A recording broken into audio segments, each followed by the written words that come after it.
சங்கம் இன்னைக்கு கன்னி பூஜையில் பார்த்தோம்னா ஒரு சாதம், சாம்பார், ரசம், பொரியல், சுண்டல், போண்டா, அப்பளம், கேசரி, கிட்டத்தட்ட 9 வகையான ஐட்டம். இப்போ ஐட்டம் பார்த்தோம்னா சாதம், ஒயிட் ரைஸு, அப்பளம், சாம்பார்,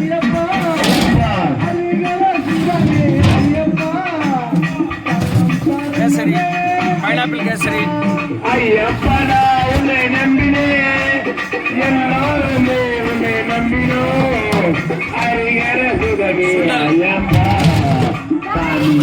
பொரியல்,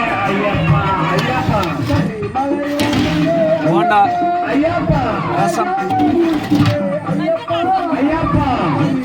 நண்பர்களே, ரசம் பார்த்துக்கோங்க. ஐயப்பா